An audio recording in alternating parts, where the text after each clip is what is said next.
Hey guys, and welcome back to my channel for another Wicked Wednesday. Today I am so excited about the urban legend that I have for you guys. Definitely hits close to home for me. But before I get into that, go ahead and subscribe. If you love all things spooky, you will love my Wicked Wednesdays. I do put out a bunch of different kinds of videos, beauty, lifestyle, but Wicked Wednesdays are definitely my favorite. So go ahead and subscribe, leave a comment down below, let me know if you guys want to see anything in particular, if there's any legends that you guys are interested in. I would love to do more research. This is something, like I said, that I am absolutely loving. So let's go ahead and get started. So when you think of Bigfoot or Sasquatch, if you're anything like me, you think the southern swamps of North America or the high mountainous peaks, somewhere that's green and somewhere that seems like it could hold a large creature that has a lot of big game that could feed a large creature. But the Yucca Man defies everything I ever thought about Bigfoot. The Yucca Man is said to be in the barren deserts of Southern California, exactly where I am from. So the Yucca Man is said to kind of walk around Joshua Tree National Park, 29 Palms, Big Bear, all the way down to Desert Hot Springs, the Palm Springs area, as well as Hemet, which is quite a ways away as well. But Joshua Tree in the high desert and the entire desert of Southern California is full of so much lore, so much paranormal activity, UFO activity, skinwalkers. It is crazy. So it doesn't surprise me that something came into the desert as well. And I just wasn't expecting it to be Bigfoot. But this is also a relatively new story as well, as I'm saying as late and as early 1971, a United States Marine was found by the oncoming duty, kind of recovering from being knocked out. He was suffering from a head injury. He was completely dazed, and he was found with his rifle next to him completely snapped in half. Not snapped, but bent in half into a 90-degree angle. How much power would it take to bend a rifle in half? That's insane. But when he recovered and he was being questioned, because this is an attack on a military member on a military base, so this was not taken lightly. When he was questioned, the story he told was not what they were expecting. He spoke of a large hairy man that came out of the darkness who was kind of, I guess, walking across him.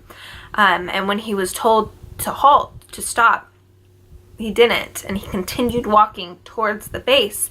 And when the Marine lifted his rifle up to aim it at the monster, at the Yucca Man, he was knocked out, and somehow this rifle got bent, assuming it was by the Yucca Man. Hopefully not against the guy's head, because I think that would kill him. But this, of course, sparked an investigation. So the CIA and the FBI became involved, and it said that there were black suits just sprinkled across the deserts, questioning ranchers, just desert people, employees of Joshua Tree National Park. And there were stories kind of coming out left and right throughout the years that this investigation was going on.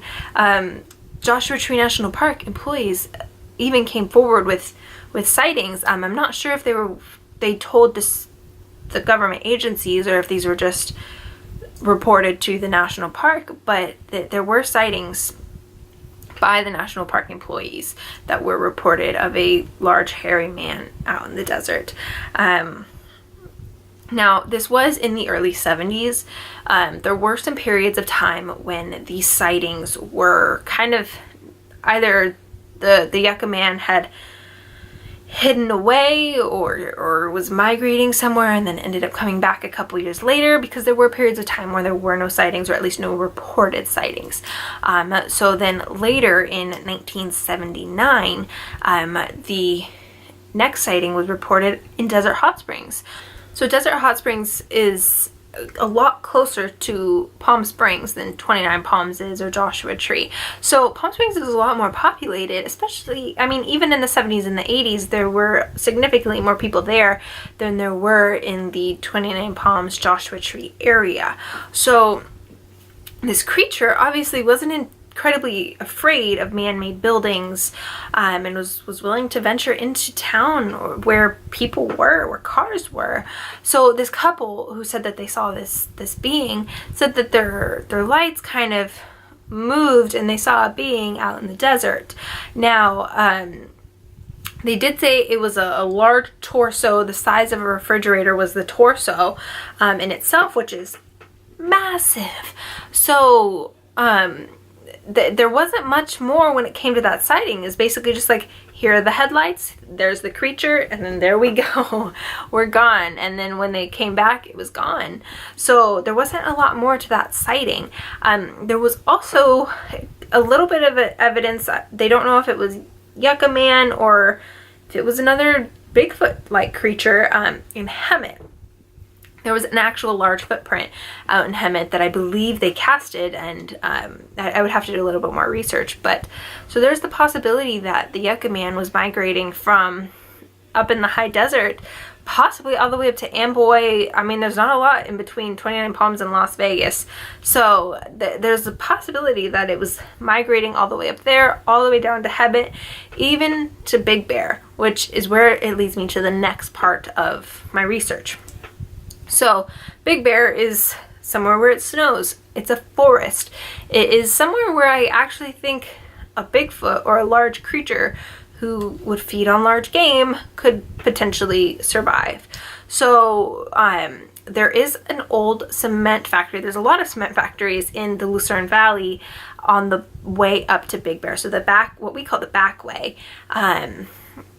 If you're going from 29 Palms, you would go up that way and you would pass by these cement factories.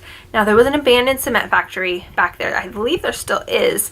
And there was the cement monster. Now, I believe the cement monster is the Yucca Man.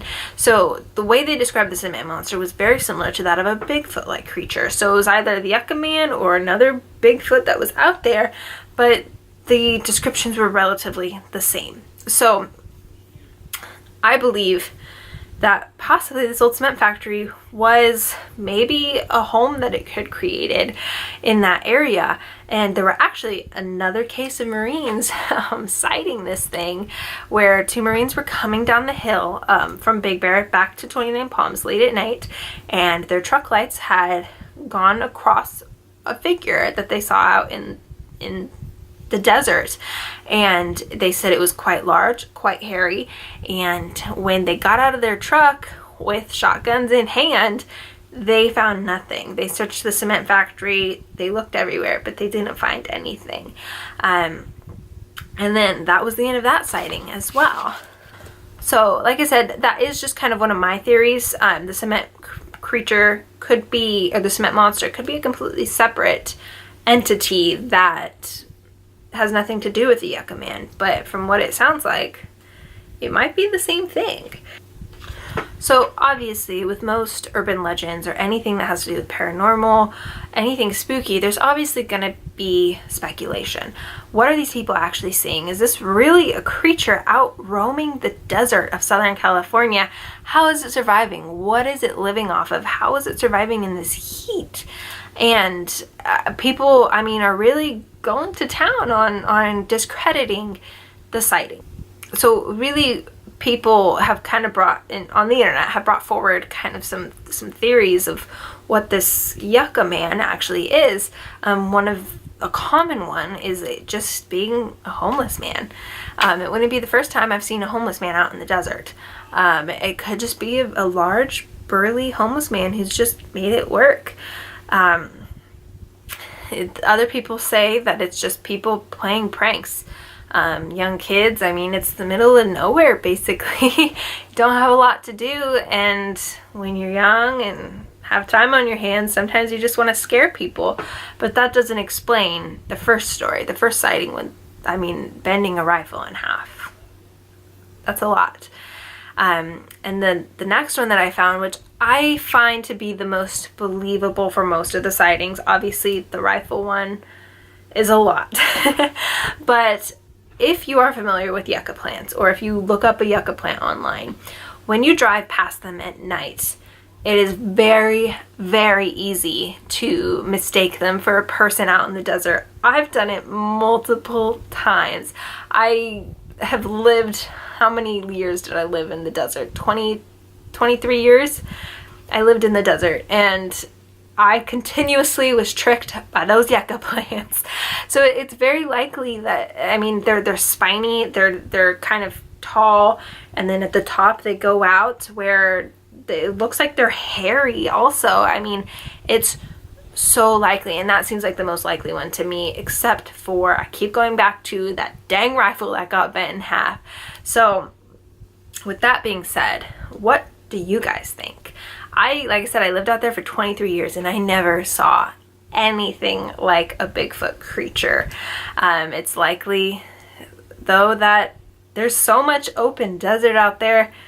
What's really living out there? I mean, who knows what can survive? But like I said, it's not incredibly common anymore. The sightings were primarily in the 70s and the 80s.